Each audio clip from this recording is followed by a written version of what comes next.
Welcome students. हम लोग class 10 का मैथ सॉल्व कर रहे हैं और हम लोगों ने चैप्टर नंबर 6 लिया है ट्राइंगल्स और ये उसका लेक्चर नंबर 5 है। और हम अब आगे बढ़ते हैं। लेक्चर नंबर 4 हम लोगों ने कहाँ पर एंड किया था? आप लोगों को पता है कि हम लोगों ने लास्ट लेक्चर में एक एक्टिविटी की थी और उस एक्टिविटी से कंक्लूजन निकला था थेल्स थ्योरम। उस थेल्स थ्योरम का मैंने स्टेटमेंट आप लोगों को बहुत अच्छे तरीके से एक्सप्लेन किया है और उसको कैसे अप्लाई करना है उसके मैंने आपको एग्जांपल्स बताए थे। अब एग्जाम में अब हम लोग थेल्स थ्योरम को प्रूव करते हैं। उस समय मैंने आपको थेल्स थ्योरम का स्टेटमेंट समझाया था केवल लास्ट लेक्चर में, जहां हमने अपना लेक्चर एंड किया है। मैंने आपको केवल ये समझाया है कि थेल्स थ्योरम के स्टेटमेंट का मतलब स्टेटमेंट एक्सप्लेन किया है मैंने। अब आज हम करेंगे उसका प्रूफ। थेल्स थ्योरम को हम लोगों को प्रूफ करना है, लेकिन उसके पहले कुछ बेसिक बातें मैं बता देता हूं, ठीक है? फिर हम उसको प्रूफ करेंगे ताकि हमें प्रूफ करने में आसानी हो, बहुत अच्छे से हमें समझ में आए।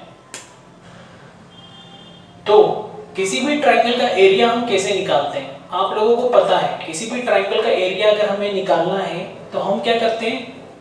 जैसे ये एक ट्रायंगल है, सपोज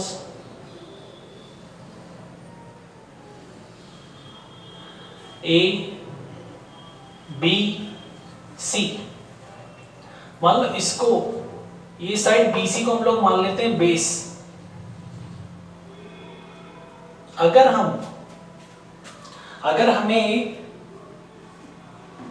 हमें इस ट्रायंगल ABC का एरिया कैलकुलेट करना है, एरिया ऑफ ट्रायंगल ABC, तो ट्रायंगल का एरिया निकालने का फॉर्मूला क्या होता है?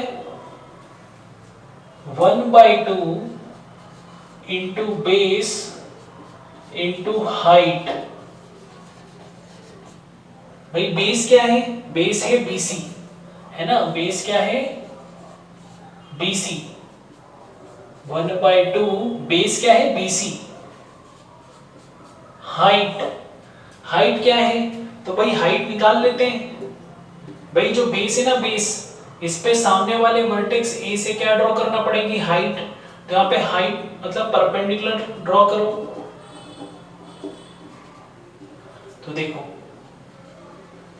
ये हो गया एंगल 90 डिग्री, ये हो गई हाइट H1, ये क्या हो गई? Height H1।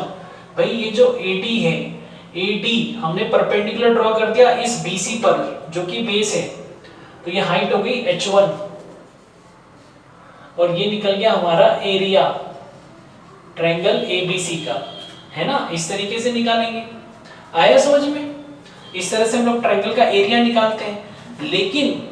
लेकिन अगर मान लो हम बेस इसको ना लें, है ना? हम बेस BC को नहीं लेते, हम AC को बेस ले लेते हैं, है ना? हमने बेस किसको मान लिया? AC को। तो अब इस बेस के लिए हाइट ये थोड़ी ना रहेगी,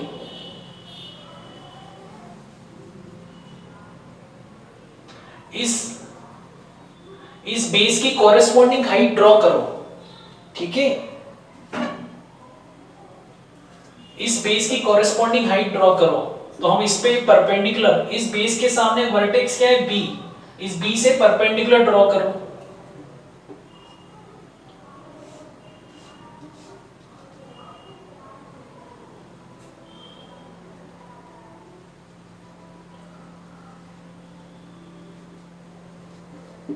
ये देखो हमने BE परपेंडिकुलर, देखो यहाँ 90 डिग्री है ना, तो ये BE परपेंडिकुलर ड्रॉ करा हमने किसके? AC के। तो फॉर्मूला क्या बनेगा? 1/2। भाई अब इस ट्रायंगल का एरिया क्या हो गया? जिसका बेस है AC और हाइट है H2 यानी कि BE। तो अब लगेगा 1/2, बेस क्या है बेटा? AC और हाइट क्या है? BE लिख दो, या फिर हमने इसको क्या माना है? H2, तो ये लिख दो H2। आई बात समझ में? तो हम इस तरीके से किसी भी ट्रायंगल का एरिया निकालते हैं। फॉर्मूला तो वही लगाना है, 1/2 बेस इंटू हाइट।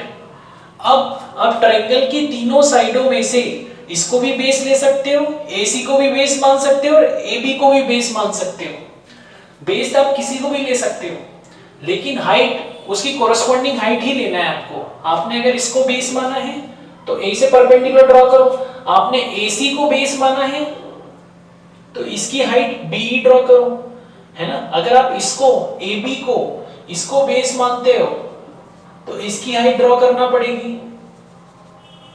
आया समझ में? और अकॉर्डिंगली फॉर्मूला लिखना है। ऐसे हम लोग एरिया कैलकुलेट करते हैं और यही फॉर्मूला 1/2 बेस इनटू हाइट हम थेल्स थ्योरम को प्रूव करने के लिए, उसके स्टेटमेंट को प्रूव करने के लिए इस फॉर्मूले का यूज होगा। आइए बच्चों एक और चीज सीखते हैं। थेल्स थ्योरम को प्रूव करने के लिए हमें एक और चीज सीखना है, ठीक है। मान लो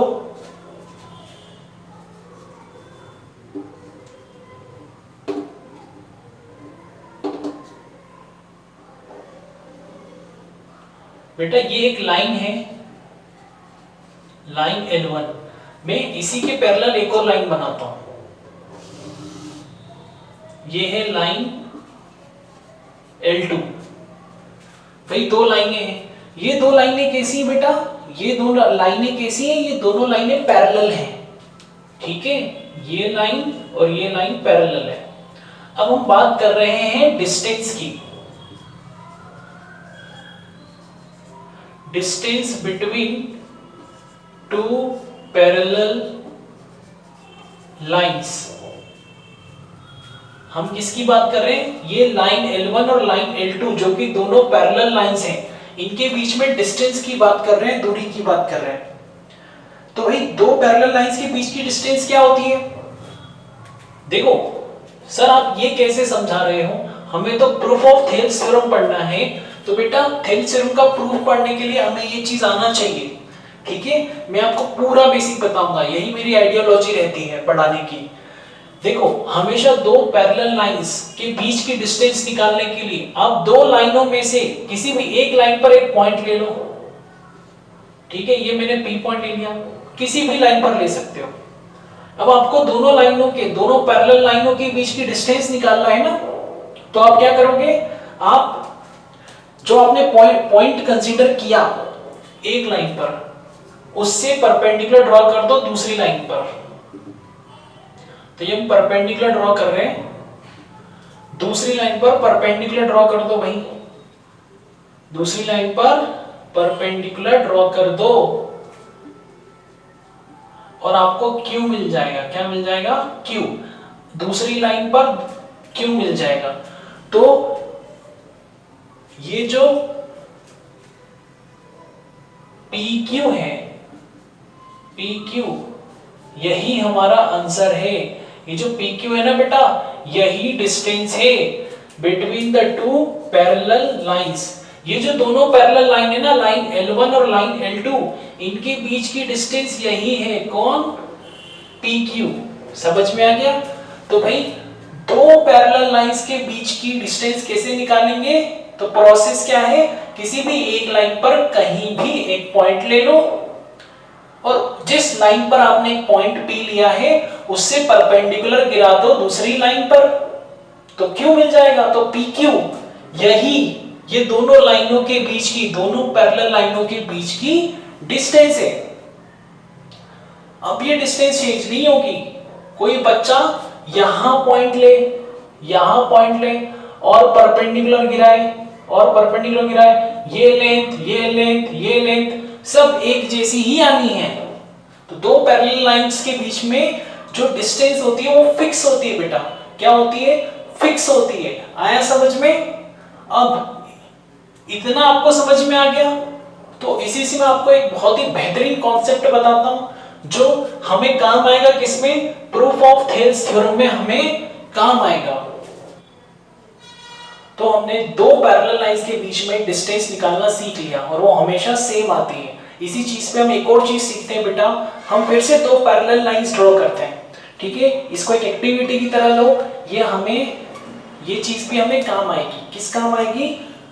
जब हम थेल्स थ्योरम को प्रूव करेंगे ना, उसके स्टेटमेंट को, तो हमें ये कॉन्सेप्ट काम में आने वाला है। वहां पे ये केवल एक लाइन में यूज होगा, यहाँ मैं उस चीज का प्रूफ बता रहा हूँ। ठीक है भाई, हमने क्या करा, ये हमने बना दी एक लाइन L1 है ना। हम एक लाइन और लेते हैं भाई, एक लाइन और लेते हैं हम लोग, this is line L2, this is line L2, दो लाइन कंसीडर करी हम लोगों ने, ठीक है। ये दोनों लाइनों की खासियत क्या है कि ये दोनों लाइनें आपस में पैरेलल हैं, ये दोनों लाइनें आपस में कैसी है बेटा, पैरेलल हैं। लाइन L1 पैरेलल है लाइन L2 के, ठीक है, ये पहली चीज। अब बेटा हम क्या करेंगे, हम लोग दो ट्रायंगल्स बनाने वाले हैं, हम लोग दो ट्रायंगल्स बनाने वाले हैं बेटा। ये बहुत अच्छी चीज है, आपको हमेशा काम आएगी और ये हमें थेल्स थ्योरम को प्रूफ करने में भी काम आएगी, ठीक है। तो हम दो ट्रायंगल्स ले रहे हैं on the same base, on the same base, on the same base.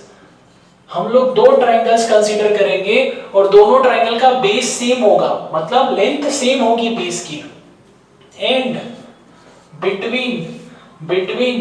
between the parallel lines L1 and L2, बेटा ध्यान से देखो, हम लोग क्या कर रहे हैं, हम लोग दो ट्रायंगल ले रहे हैं, है ना, दो ट्रायंगल ले रहे हैं हम लोग, और उनकी खासियत क्या है, एक तो दोनों ट्रायंगल जो हैं, दोनों ट्रायंगल उनका बेस सेम है बेटा, बेस सेम है। इस पे स्टार लगा रहा हूं क्योंकि रिजल्ट लिखते समय, कंक्लूजन लिखते समय हम इस चीज को मेंशन करेंगे।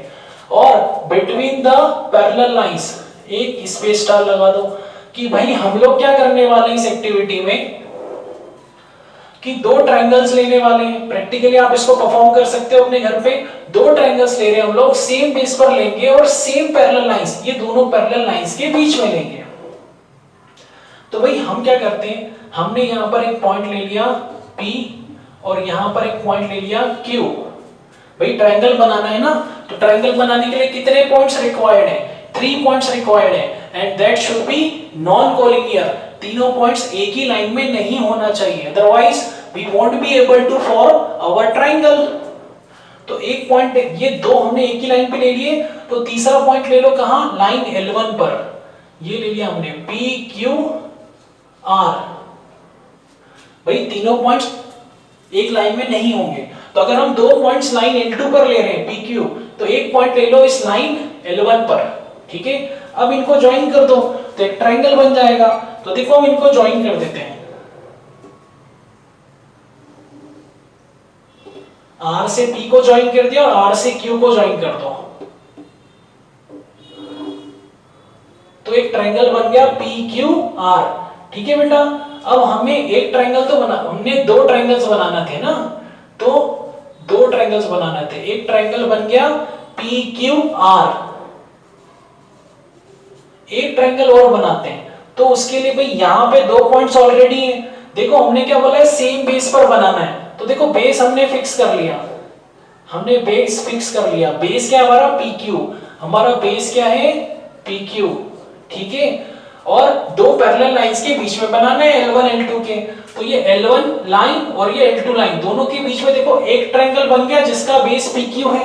अब क्या करेंगे, अब हम ये करेंगे कि यही दोनों पैरेलल लाइंस के बीच में एक ट्रायंगल और लेते हैं जिसका बेस PQ हो, तो PQ को बेस मानते हुए एक ट्रायंगल और बनाते हैं। एक पॉइंट और ले लो इस पर, दो यहां पर पॉइंट है, एक पॉइंट यहां ले लो T। तो अब क्या करो, इनको ज्वाइन कर दो, ठीक है, P से T को ज्वाइन कर दो। तो हम P से T को ज्वाइन कर देते हैं और Q से T को ज्वाइन कर दो। तो ध्यान से देखो, ये जो PQ है, इसी बेस पर एक ट्रायंगल ये बन गया PQR, और एक इसी बेस PQ पर एक ट्रायंगल ये बन गया PQT। दो ट्रायंगल बन गए, दोनों का बेस सेम है, क्या, PQ, और दोनों L1 और L2 पैरेलल लाइंस के बीच में है। ध्यान से देखो, दोनों की दोनों ट्रायंगल, ये वाला और ये वाला, सेम पैरेलल लाइंस के बीच में है और सेम बेस है PQ, है ना बेटा। अब देखो थोड़ा सा एनालाइज करते हैं इसको। एक ट्रायंगल तो PQR है, ट्रायंगल PQR है, और एक ट्रायंगल क्या है, PQT।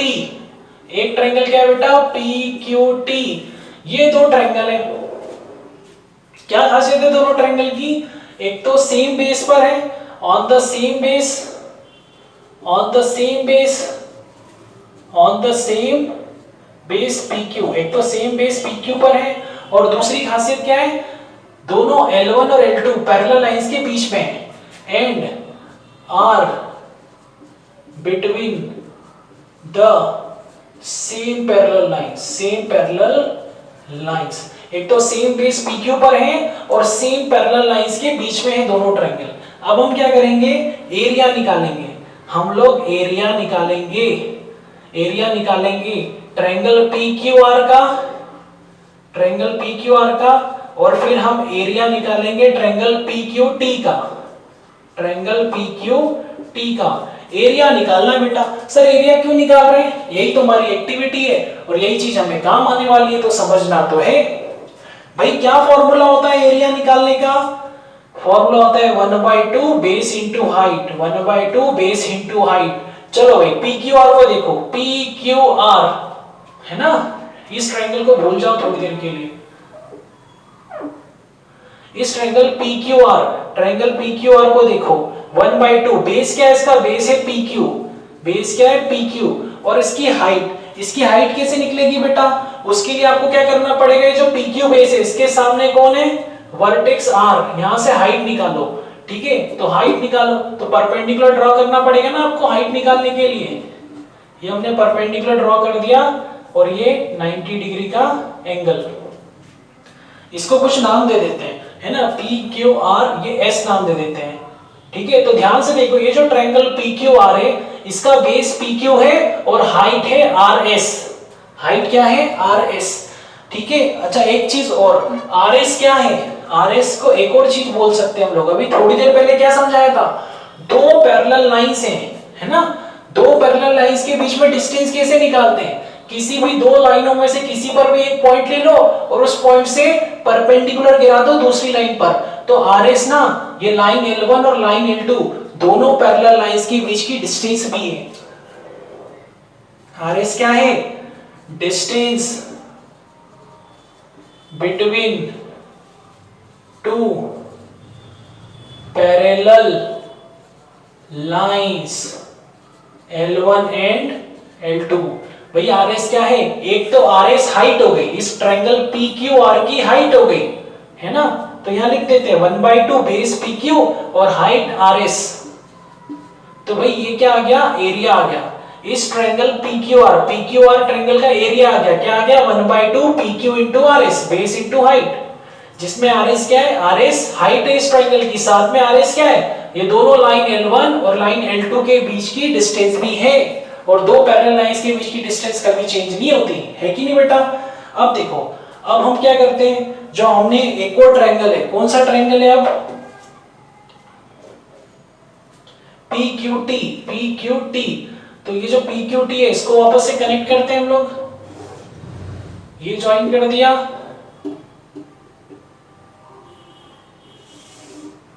ये ज्वाइन कर दिया।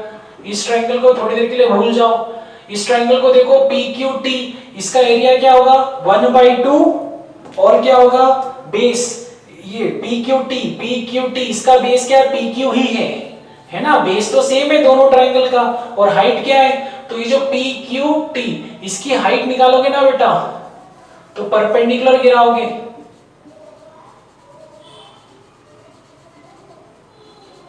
तो ये PQ बेस हाइट क्या हो गई?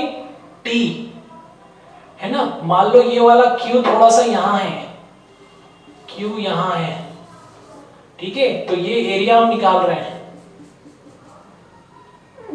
PQT, कौन से ट्रायंगल PQT का एरिया? 1/2 बेस क्या है? PQ और हाइट क्या आ गई?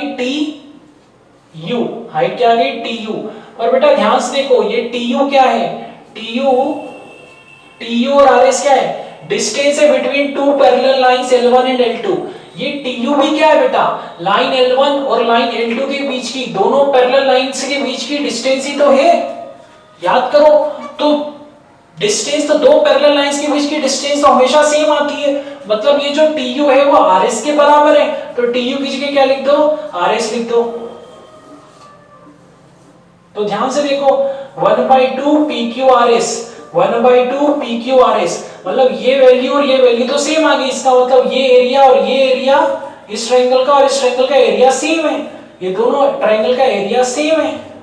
तो रिजल्ट क्या निकल के आ गया कि area of triangle PQR, area of triangle PQR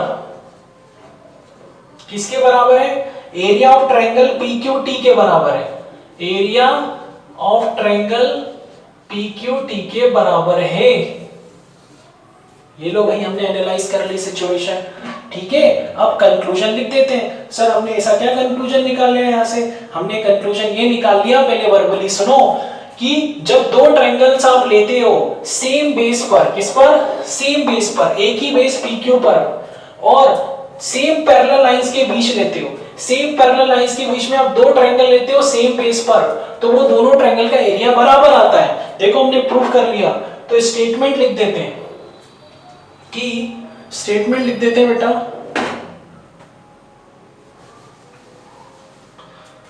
statement लिख देते हैं हम लोग इसका कि area of triangle PQR, area of triangle PQR and triangle PQT and triangle PQT are equal because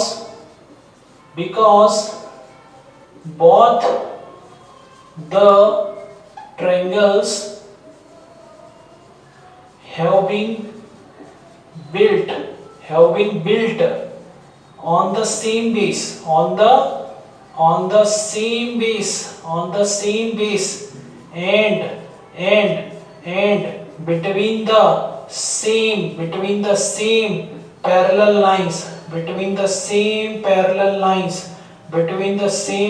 lines, तो भाई ये स्टेटमेंट हो गया कि भाई जो ट्रायंगल PQR है ना, PQR, ये ट्रायंगल PQR और ये ट्रायंगल PQT, PQT, ये जो ट्रायंगल है ना, ये ट्रायंगल और ये ट्रायंगल, दोनों ट्रायंगल का जो एरिया है ना बेटा वो इक्वल है। एरिया क्या है? इक्वल है। क्यों है? क्योंकि जो बोथ द ट्रायंगल्स हैं, दोनों ही जो ट्रायंगल्स हैं, हैव बीन बिल्ट, बनाए गए हैं, on the same base PQ पर बनाए गए हैं और सेम पैरेलल लाइंस के बीच बनाए गए हैं, सेम पैरेलल लाइंस के बीच में बने हैं। तो ऐसे दो ट्रायंगल का एरिया हमेशा बराबर होता है। और इसी चीज का उपयोग कहां होगा? जब हम थेल्स थ्योरम के स्टेटमेंट को प्रूव करेंगे, ठीक है। क्योंकि बेटा जो एक्टिविटी हमने प्रीवियस क्लास में की थी उससे थेल्स थ्योरम का स्टेटमेंट निकल के आया था, लेकिन थेल्स थ्योरम को प्रूफ भी तो करना पड़ेगा ना, तो वही करते हैं हम लोग आगे थ्योरम। बेटा अब हम लोग थेल्स थ्योरम को प्रूव करते हैं थ्योरेटिकली, क्योंकि अगर आप सोचोगे कि सर हमने तो एक्टिविटी कर ली, उससे थेल्स थ्योरम समझ ली, बेटा वो एक्टिविटी हमने जो की थी उससे हमें बस ये पता चलता है कि हाँ कि थेल्स थ्योरम एग्जिस्ट करती है, उसे हमने प्रैक्टिकली प्रूव करा था, लेकिन अब हम उसे थ्योरेटिकली प्रूव करेंगे। एग्जाम में अगर प्रूव करने के लिए आती है तो आपको इस तरीके से करना है जो हम लोग करेंगे, और बहुत इजी है। जो कॉन्सेप्ट मैंने आपको अभी सिखाया है वो हमें अप्लाई करना है। थेल्स थ्योरम का स्टेटमेंट स्क्रीन पे आप लोगों को दिख ही रहा होगा कि a line drawn parallel to any one side of a triangle divides other two sides in the same ratio. अगर हम ट्रायंगल की किसी एक साइड के पैरेलल अगर एक लाइन खींचे बाकी दो लाइनों को कट करते हुए, तो वो बाकी दो लाइनें सेम रेशियो में डिवाइड हो जाती हैं। इसी चीज को हम लोग प्रूव करते हैं। थेल्स थ्योरम कहां अप्लाई होती है? ट्रायंगल में। तो हम लोग एक ट्रायंगल बनाते हैं, ठीक है बेटा, हम लोग एक ट्रायंगल बनाते हैं। Let us draw a triangle. हम लोग एक ट्रायंगल बनाते हैं बेटा।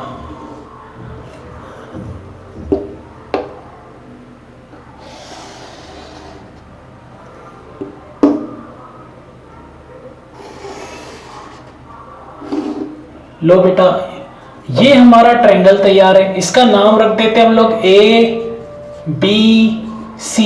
बेटा थेल्स थ्योरम का ये हम थ्योरेटिकली क्यों प्रूव कर रहे हैं? क्योंकि इससे हमें सवाल को सॉल्व करने में बहुत मदद मिलेगी। अगली जो एक्सरसाइज है 6.2 वो पूरी की पूरी इसी थ्योरम पर बेस्ड है, तो बहुत अच्छे से समझना, ठीक है। स्टेटमेंट को अच्छे से याद कर लो, स्क्रीन पे आपको दिख रही है, स्टेटमेंट को अच्छे से याद करो कि हमें ये जो ट्राइंगल एबीसी है, ट्राइंगल एबीसी जो है, इसकी कोई एक साइड ले लो, तो हम बीसी साइड ले लेते हैं ना। हमने बीसी साइड सेलेक्ट कर ली, बीसी साइड को सिलेक्ट कर लिया। इस बीसी साइड, किसी एक साइड के पैरेलल एक लाइन खींचना है, ऐसे खींचना है जो बाकी दो को कट कर रही हो, तो हम बीसी के पैरेलल एक लाइन खींच रहे हैं। ओके, बीसी के पैरेलल हम लोग लाइन खींच रहे हैं। देखो ये हम बीसी के पैरेलल एक लाइन खींच रहे हैं।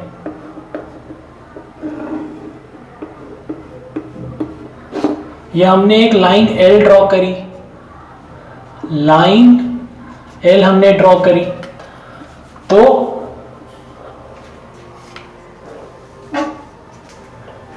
हमने ट्रायंगल एबीसी की कौन सी साइड सिलेक्ट करी? बीसी।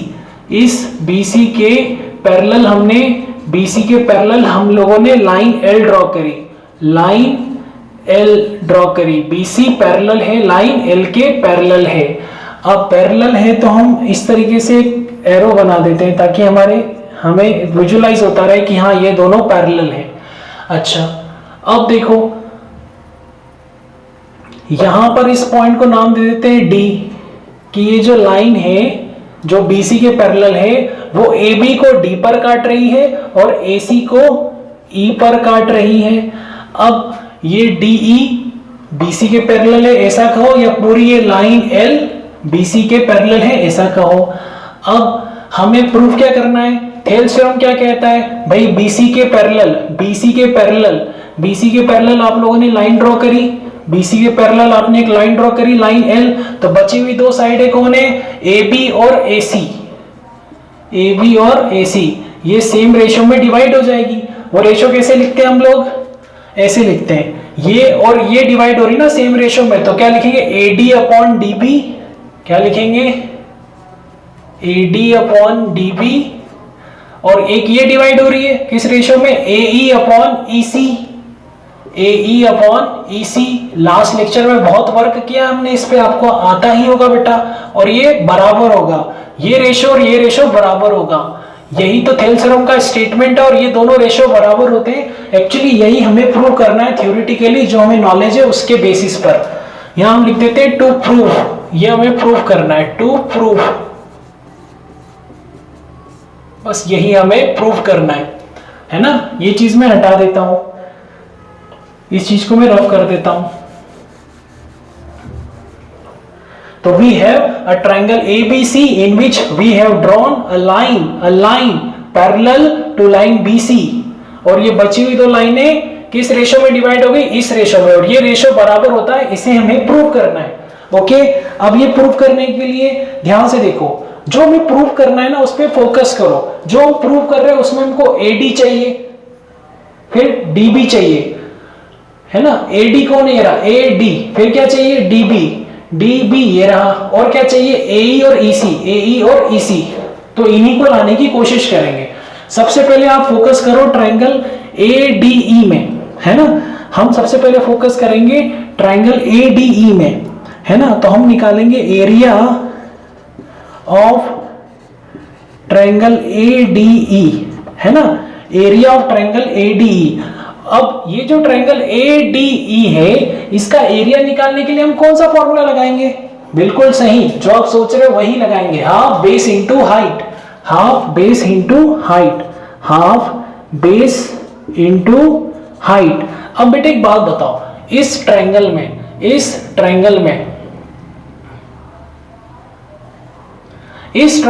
ADE में बेस आप किसको मानोगे? यार बेस हम तीनों में से किसी भी एक साइड को मान सकते हैं, और जिस साइड को हम बेस मानेंगे उसके सामने वाले वर्टेक्स से उसी बेस पर परपेंडिकुलर गिरा देंगे। तो हम बेस किसको मानेंगे? तो आप देखो हमें लाना क्या है, हमें AD लाना है, AD लाना है। तो आप बेस किसको मानोगे? आप बेस मानोगे AD को, आप बेस मानोगे AD को, आप बेस मानोगे AD को। फिर आपको हाइट चाहिए, तो आपको इसी AD पर क्या करना पड़ेगा? परपेंडिकुलर गिराना पड़ेगा, है ना। जो आप ट्रायंगल की 3 साइडों में से आप जिस साइड को बेस मानते हो उसी पर परपेंडिकुलर आना चाहिए। तो इस AD को बेस माना है तो इस E से इसी पर परपेंडिकुलर जाना चाहिए। तो देखो परपेंडिकुलर बन जाएगा, ये आ गया परपेंडिकुलर, ये आ गया 90 डिग्री का एंगल। बहुत बढ़िया। तो भाई हमें पता चल गया, हमने अपना बेस लिया है इस ट्रायंगल ADE में बेस हमने लिया है AD को, हाइट हो गई E और इसको क्या नाम दे देते हैं, इसको नाम दे देते हैं EF।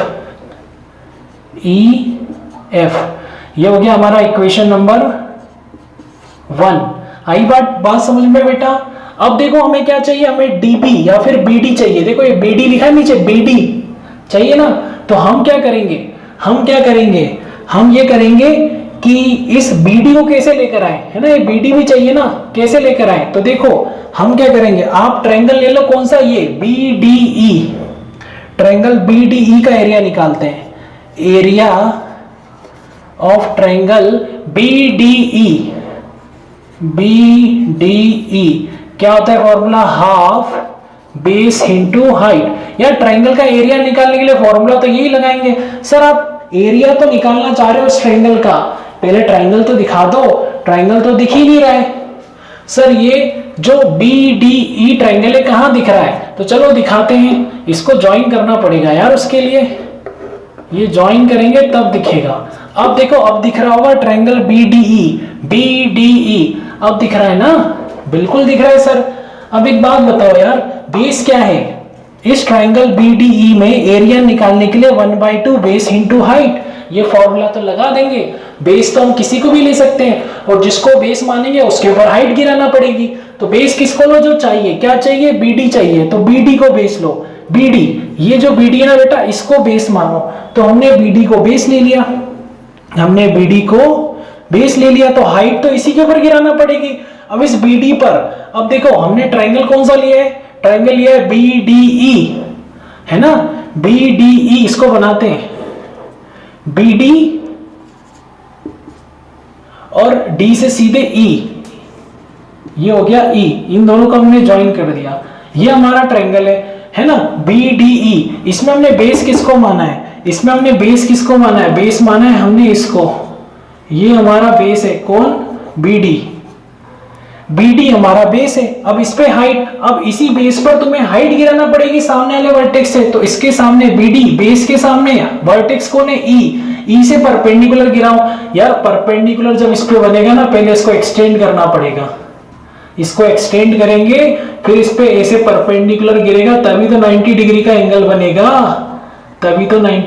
एंगल बनेगा। तो EF, ये जो EF है ना बेटा, EF वो इस BDE ट्रायंगल की भी हाइट है, समझिए आप लोग। ये जो BDE है ना, BDE, इसमें आपने बेस ले लिया BD को बेस ले लिया, तो इसके ऊपर हाइट कौन सी आएगी, यही आएगी, EF ही आएगी। कौन सी हाइट आएगी, EF ही आएगी। सर ऐसा क्यों, ऐसा इसलिए बेटा, इस तरह के ट्रायंगल जो होते हैं ना, इसमें देखो ये एंगल जो है ना बेटा, ये 90 डिग्री से बड़ा है, तो ये ऑब्ट्यूज एंगल है, इसलिए ऐसे ट्रायंगल क्या कहलाते हैं, ऑब्ट्यूज एंगल ट्रायंगल। ऐसे ट्रायंगल क्या कहलाते हैं, ऑब्ट्यूज एंगल ट्रायंगल कहलाते हैं, है ना, ऑब्ट्यूज एंगल ट्रायंगल कहलाते हैं। तो अगर मान लो ये बेस है मेरा, अगर ये मेरा बेस है ना, मान लो ये A, ये B, ये C, अगर ये मेरा बेस है, तो अगर मुझे इस ट्रायंगल का एरिया निकालना है ना, ट्रायंगल के एरिया से मतलब ये कि तीनों जो साइडें हैं ट्रायंगल की, उसने अपने अंदर बीच में कितना रीजन कवर किया हुआ है, यही होता है एरिया का मतलब, ठीक है। तो 1/2 बेस किसको माना, BC को। अब मैं हाइट किसको लूंगा, तो आपको हाइट आप जब परपेंडिकुलर गिराओगे तो इसको आगे बढ़ाना पड़ेगा। अब जो इसको हाइट गिराओगे ना, ये 90 डिग्री बनेगा, तो ये हाइट आई है AD, वो आपको यहां रखना पड़ेगी। तो ये आ गया 1/2 बेस इंटू हाइट, बेस ये रहा BC, बेस, हाइट हो गई AD। बात समझ में आई। तो वैसे यहां पे भी क्या हो रहा है, ये जो ट्रायंगल BDE है ना, इसमें बेस तो हो गया BD, पर हाइट कौन सी आएगी, EF हाइट आएगी, परपेंडिकुलर गिराना पड़ता है ना। बात समझ में आई। अभी जो अननेसेसरी चीज है उसको हम रफ कर देते हैं। आपको समझ में आ ही गया होगा कि ये जो ट्रायंगल BDE है, इसमें बेस तो हो गया BD, हाइट हो गई EF, ठीक है। अब ये सब हम रफ कर देते हैं। आप लोग, आई होप आप लोग साथ साथ में नोट्स बना रहे हैं। नोट्स बनाना बहुत इंपॉर्टेंट है, अपने हाथ से बनाओ बेटा। अब देखो बेटा, नेक्स्ट इन दोनों को डिवाइड करो, इसको इक्वेशन 1 बोलो, इसको इक्वेशन 2 बोलो। इक्वेशन 1 को डिवाइड करो इक्वेशन 2 से, तो देखो इसको इससे डिवाइड करोगे तो area of triangle ADE, area of triangle ADE ये आ जाएगा, एरिया ऑफ ट्रायंगल ADE। इसको डिवाइड करेंगे किससे, एरिया ऑफ ट्रायंगल BDE से, तो ये आ गया एरिया ऑफ ट्रायंगल BDE। भाई LHS को LHS से डिवाइड कर दिया, RHS को RHS से, क्योंकि इक्वेशन 1 को डिवाइड करना है इक्वेशन 2 से, तो ये पूरे को इससे डिवाइड करेंगे तो 1/2 से 1/2 कैंसिल, EF से EF कैंसिल, क्या बचेगा AD अपॉन BD, क्या बचेगा AD के अपॉन में BD, AD डिवाइड हो जाएगा BD से, क्या आ जाएगा AD अपॉन में BD। समझ में आया? तो इसको बोल देते हैं इक्वेशन नंबर 3। ध्यान से देखो ये चीज क्या है, ये चीज है AD अपॉन BD। जो प्रूफ करना है ना उसमें AD अपॉन BD है, तो देखो ये चीज तो आ गई, ये चीज तो आ गई। अब ये चीज लेकर आना है क्या, AE upon EC, AE upon EC, ये क्या है EC, तो ये चीज हमको लेकर आना है, ये चीज है EC, तो AE अपॉन EC ये तो आ गया। अब AE upon EC, AE upon EC ये चीज लेकर आना है। कैसे लेकर आएंगे, सेम प्रोसेस दोबारा करेंगे। आप फिर से ट्रायंगल देखो ADE, फिर से आप क्या निकालो, area of triangle ADE, ADE क्या फॉर्मूला होता है, half base into height, half base into height, half base into height, ये फॉर्मूला होता है बेटा। अब एक बात बताओ, हमें क्या लेकर आना है, AE को लेकर आना है, तो ये जो AE है ना बेटा, इस बार इसको क्या मान लेंगे हम लोग, बेस, इस बार इसको हम क्या मान लेंगे, बेस, AE, बेस किसको मान लेंगे, AE को। तो बेटा इस बेस की हाइट क्या होगी, तो इस पर ये D से, ये जो AE ट्रायंगल ADE, ये जो ट्रायंगल है उसमें ये बेस है, तो इस पर हाइट गिराना पड़ेगी, तो हाइट ये गिरा दो, ये हाइट बना दी, ये 90 डिग्री, तो इसका नाम देते हैं, ये F है ना बेटा, F को मैं यहां लिख देता हूं, इसका नाम रख देते हैं G, क्या रख देते हैं G। तो बेस क्या हो गया AE, AE बेस, और हाइट क्या हो गई DG, DG, DG, DG है ना। अब एक काम करो, इसको दे दो इक्वेशन नंबर 4। अब एक काम करो बेटा, नेक्स्ट अब हमें क्या लेकर आना है, EC, ये रहा EC। तो ट्रायंगल देखो ECD, अब निकालो area of triangle ECD, ECD। Sir ये क्यों ले रहे हो, ECD ट्रायंगल क्यों ले रहे हो, क्योंकि देखो यार EC चाहिए ना, तो एक काम करो, सर ये ट्रायंगल दिखा तो दो पहले, ECD कहाँ है, ये रहा ECD। उसके लिए ज्वाइन करना पड़ेगा हमको, C से D को ज्वाइन करना पड़ेगा, तो हम ज्वाइन कर देते हैं। अब आई होप अब आपको दिख रहा होगा, अब आपको ट्रायंगल ECD ये ट्रायंगल दिख रहा होगा, है ना। थोड़ी देर के लिए इसको मैं हटा देता हूं ताकि आप फोकस कर पाओ।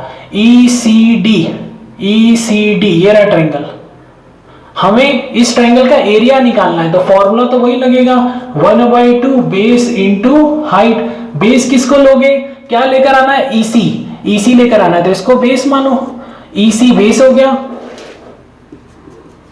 है ना बेटा। ये जो ट्रायंगल है, इस ट्रायंगल में एरिया निकालना था, तो बेस इसको ले लिया, तो हाइट क्या होगी, हाइट हो गई ये DG। इस बेस को उधर आगे बढ़ाओ, फिर परपेंडिकुलर गिराओ, तो बेस हो गया DG, है ना। तो ये जो बेस है, बेस तो लिख दिया, हाइट क्या आएगी, इस बेस पर हाइट गिरा दी हमने DG।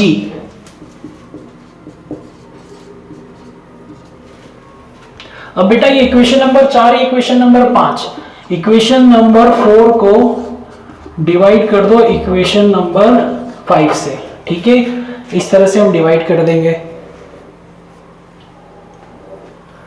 तो क्या हो जाएगा, ये अपॉन ये आ जाएगा डिवाइड करने पर। Area of triangle ADE, area of triangle ADE upon में आ जाएगा area of triangle ECD, area of triangle ECD equal to क्या होगा, ये अपॉन में ये आएगा।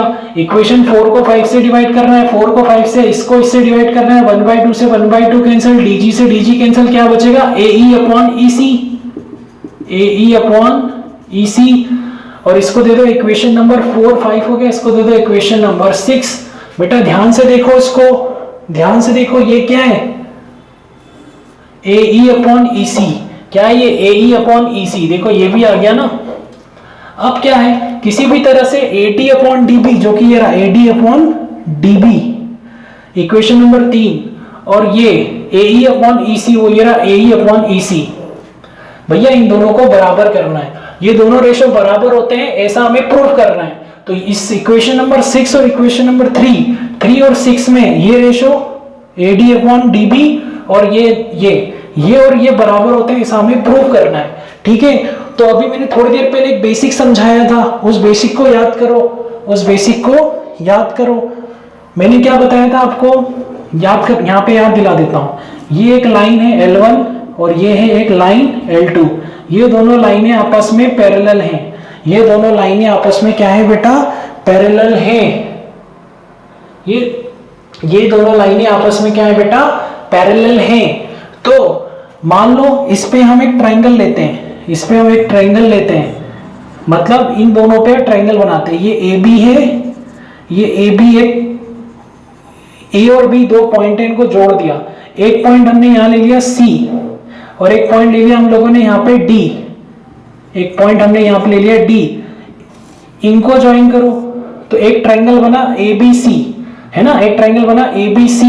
ये ट्रायंगल का बेस क्या है, इस ट्रायंगल का बेस है AB। और एक ट्रायंगल और बनाते हैं, एक ट्रायंगल और बनाते हैं, A को ज्वाइन करो D से, B को ज्वाइन करो D से, एक और ट्रायंगल बना ABD, एक ट्रायंगल बना ABC, एक बना ABD, एक ये ट्रायंगल, एक ये ट्रायंगल, दोनों का बेस सेम है, दोनों का बेस सेम है, और ऊपर से दोनों की दोनों ट्रायंगल सेम पैरेलल लाइन के बीच में बन रहे हैं, सेम पैरेलल लाइन के बीच में बन रहे हैं। तो इसका एरिया और इसका एरिया क्या होंगे, दोनों के एरिया, दोनों ट्रायंगल के एरिया बराबर होंगे, याद करो, है ना। ये लॉजिक हमने पता किया था, समझा भी था, मैंने प्रूफ करके बताया था। और इसको लिखेंगे कैसे कि triangle ABC and triangle ABD, area of both the triangles are equal because both have been built on the same base, same base पर तैयार किए गए हैं दोनों triangle, and both are formed between the same parallel lines, दोनों same parallel lines के बीच में बने हैं, have been built on the same base and between the same parallel lines। ठीक है, तो यही कॉन्सेप्ट हमको लगाना है। इसी कॉन्सेप्ट से ये रेशो AD अपॉन दिस, ये वाला रेशो LHS वाला या RHS वाला रेशो, ये दोनों बराबर आ जाएंगे, है ना। एक बात बताओ, ये AD अपॉन BD लिखा है ना, तो AD अपॉन DB और BD बात एक ही, तो इसको हम क्या लिख देते हैं, BD कर देते हैं। चलो अब एक काम करते हैं, देखो ध्यान से, कौन है यहाँ पे, DE और BC पैरेलल है ना, लाइन L, ये लाइन L और BC पैरेलल है, तो हम कहेंगे सिंस लाइन L पैरेलल है किसके, BC के। ठीक है, अब ध्यान से देखो, हमने उस समय याद करो, हमने इनको कनेक्ट किया था ना, इनको कनेक्ट किया था। अब देखो DE, ये जो D है ना, D इस पे देखो, ये D पे दो ट्रायंगल बन रहे हैं बेटा, ये जो D है ना, D पे दो ट्रायंगल बन रहे हैं। एक तो ट्रायंगल ये बन रहा है, कौन सा, DBE, है ना, ये जो DE है इस पे दो ट्रायंगल बन रहे हैं, एक तो DBE, एक ये ट्रायंगल बना, और इसी DE पे एक और ट्रायंगल बना, ये वाला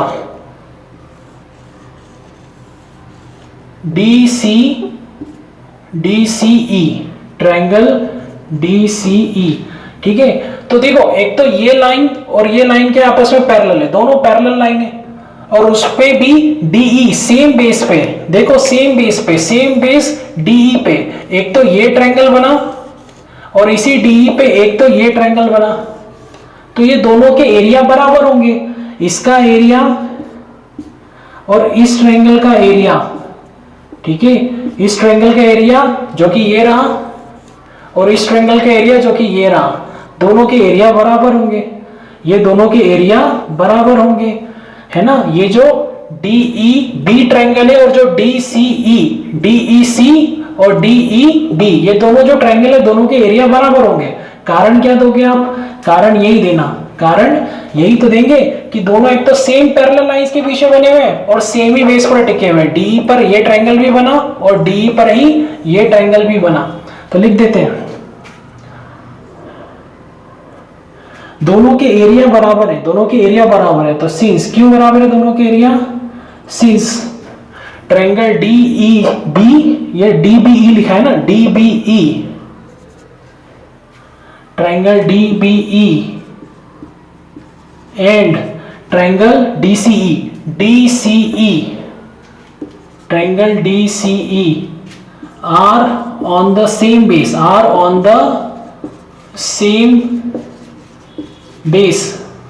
and between the same parallel lines, ठीक है बेटा। ये दोनों के एरिया बराबर है, क्यों? क्योंकि ये दोनों ट्रायंगल एक तो सेम बेस पर बने हैं और ऊपर से सेम पैरेलल लाइंस के बीच में है, ठीक है। देखो क्या होता है, एक तो ये बेस है, एक इसी बेस पे मैंने एक ये ट्रायंगल बनाया और इसी बेस पे मैंने एक ये ट्रायंगल बनाया, इसी बेस पे एक ये ट्रायंगल बना, इसी बेस पे एक ये ट्रायंगल बना, और उल्टा भी बना सकते हैं। एक ये बेस है, तो देखो इस पे एक ट्रायंगल ये बना, इसी बेस पे ये ट्रायंगल बना, और इसी बेस पे एक ये ट्रायंगल बना, इसी बेस पे मैं एक और ट्रायंगल बना सकता हूं। तो सेम बेस पे आप बहुत सारे ट्रायंगल बना सकते हो, लेकिन सबके एरिया थोड़ी ना बराबर होंगे। आप सेम बेस पे कितने बना सकते हो? देखो इसी बेस पे तुमने ये ट्रायंगल बनाया, ये ट्रायंगल बनाया, ये ट्रायंगल बनाया, कितने बना सकते हो इसी बेस पर, लेकिन सबके एरिया बराबर नहीं होंगे। केवल बेस ही सेम होना, ट्रायंगल्स का केवल बेस ही सेम होना, उनके एरिया बराबर होंगे ऐसा नहीं है। सेम बेस तो होना चाहिए दो ट्रायंगल के, लेकिन सेम पैरेलल लाइंस के बीच में भी बनना चाहिए, है ना।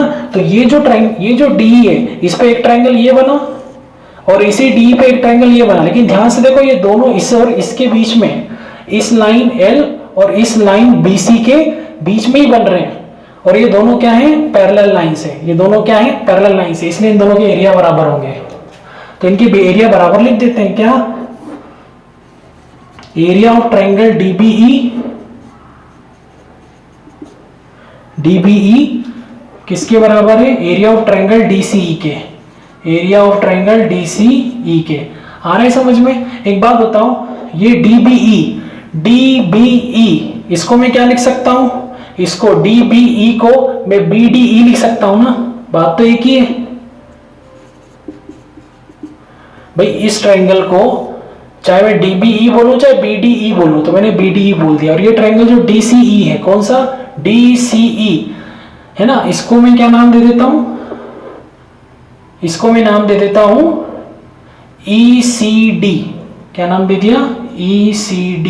ऐसा क्यों कर रहे हैं? क्योंकि ध्यान से देखो, है ना, ध्यान से देखो, ये नाम हम पहले दे चुके हैं। देखो यहाँ पे BDE, ये रहा BDE, और ये नाम पहले यहाँ पे दिया था ECD, ये रहा ECD। पहले नाम दे चुके हैं हम लोग। ये ट्रायंगल हमने पहले कंसीडर किया था, ये रहा BDE। इसी ट्रायंगल को हमने इसके एरिया के साथ बराबर करा है, तो ये ट्रायंगल वो यही तो है, और ये जो ट्रायंगल है वो ये रहा ECD। ठीक है बेटा, तो ये दोनों के एरिया बराबर होंगे। क्यों? क्योंकि दोनों के एरिया इसलिए बराबर होंगे, सेम बेस पर और सेम पैरेलल लाइंस के बीच में बने हुए हैं। अब इनको रेसिप्रोकल कर दो भाई, इसके अपॉन में भी 1 है, इसके अपॉन में भी 1 है, तो दोनों को उल्टा कर दो, है ना। तो रेसिप्रोकल कर दो तो हो जाएगा 1 अपॉन में area of triangle BDE, area of triangle BDE, और ये ऊपर में 1 आ जाएगा और ये हो जाएगा area of triangle ECD, area of triangle ECD। Reciprocal क्यों करा? क्योंकि देखो यहाँ इक्वेशन नंबर 3 में ये BDE, area of triangle BDE नीचे है, यहाँ ऊपर था तो नीचे लिया है रेसिप्रोकल करके। और ये जो एरिया ऑफ ट्रायंगल ECD है ये यहाँ पे देखो नीचे था, ऊपर नहीं, नीचे डिनोमिनेटर में था, इसलिए इसको भी डिनोमिनेटर में लिया है। आ रहा है बेटा समझ में? अब हमने यहाँ पे क्या कर दिया? रेसिप्रोकल कर दिया। क्या कर दिया? रेसिप्रोकल कर दिया। अब एक काम करते हैं, इसमें अगर सोचो मैं इधर और इधर 2 का मल्टीप्लाई कर दूं तो यहाँ पे 2 आ जाएगा और यहाँ पे भी 2 आ जाएगा। अगर क्यों? क्योंकि यहाँ भी 1 है और यहाँ भी 1 है। मैं 2 का मल्टीप्लाई कर दूंगा इधर तो इधर भी करना पड़ेगा, तो यहाँ भी 2 आ जाएगा, यहाँ भी 2। अगर मैं इस तरफ लेफ्ट हैंड साइड 3 का मल्टीप्लाई कर दूं तो मुझे राइट हैंड साइड भी 3 का मल्टीप्लाई करना पड़ेगा। यही मैथ्स का रूल कहता है ना? तो आप लेफ्ट हैंड साइड जिस चीज से मल्टीप्लाई कर रहे हो आपको राइट हैंड साइड भी उसी चीज से मल्टीप्लाई करना पड़ेगा। ठीक है बेटा? तो इसको भी हमने रेसिप्रोकल कर दिया, इसको भी रेसिप्रोकल कर दिया, तो 1 ऊपर आ गया। अब हम क्या करेंगे? दोनों तरफ मल्टीप्लाई कर दो। किससे? ट्रायंगल ADE से। ट्रायंगल ADE इसके एरिया से हम दोनों तरफ मल्टीप्लाई कर रहे हैं, तो इधर भी हो जाएगा ऊपर। किससे मल्टीप्लाई कर रहे हैं? Area of triangle ADE, area of triangle ADE। ठीक है, इधर भी मल्टीप्लाई कर दिया तो 1 में मल्टीप्लाई करेंगे तो ये आ गया। और नीचे क्या? एरिया ऑफ ट्रायंगल BDE है, तो एरिया ऑफ ट्रायंगल BDE। ठीक है बेटा? आ रहा है समझ में? देखो और अच्छे से समझाता हूं, और अच्छे से समझा देता हूं। यहां पे हम लिख देते हैं, ठीक है, हम यहां लिख देते हैं multiply both the side by area of triangle ADE, area of triangle ADE है ना, ये वाला ADE। इस ट्रायंगल के एरिया से हम दोनों तरफ मल्टीप्लाई कर रहे हैं। तो भाई यहाँ भी 1 है, यहाँ भी 1 है। अगर इससे मल्टीप्लाई करोगे एरिया ऑफ ट्रायंगल ADE से इधर भी, तो यहाँ ऊपर ये एरिया यहाँ ऊपर 1 के पास भी आ जाएगा, यहाँ भी आ जाएगा, यहाँ भी दिखेगा, यहाँ भी दिखेगा मल्टीप्लाई करने पर। तो क्या हो जाएगा? Area of triangle ADE upon में as it is area of triangle BDE equal to, यहां भी मल्टीप्लाई करेंगे एरिया ऑफ ट्रायंगल ADE का अपॉन में नीचे क्या? एरिया ऑफ ट्रायंगल ECD, तो एरिया ऑफ ट्रायंगल ECD। ठीक है बेटा? पूरा वैसे ही है, बस क्या हो गया? ये चीज ऊपर आ गई। ये चीज ऊपर क्यों आ गई? क्योंकि हमने दोनों तरफ मल्टीप्लाई कर दिया, दोनों तरफ क्या कर दिया? मल्टीप्लाई कर दिया। आ रहा है समझ में? ऐसा करने से क्या होगा? इस चीज को देखो, अब ये रेशो क्या है? ट्रायंगल ADE का एरिया अपॉन में एरिया ऑफ ट्रायंगल BDE, वो यही तो है। Area of triangle ADE upon में एरिया ऑफ ट्रायंगल BDE, तो इसकी जगह क्या लिख सकते हो? AD अपॉन BD लिख सकते हो। इसकी जगह क्या लिख सकते हो? इसकी जगह लिख सकते हो, इस पूरे की जगह क्या लिख सकते हो? AD upon BD। क्या लिख सकते हो? AD upon BD। साइड में कारण क्या लिख देना? फ्रॉम इक्वेशन नंबर 3, इक्वेशन 3 से रेफर करा हमने। और ध्यान से देखो ये पूरा क्या है? ये एरिया ऑफ ट्रायंगल ADE और अपॉन में क्या है? Area of triangle ECD।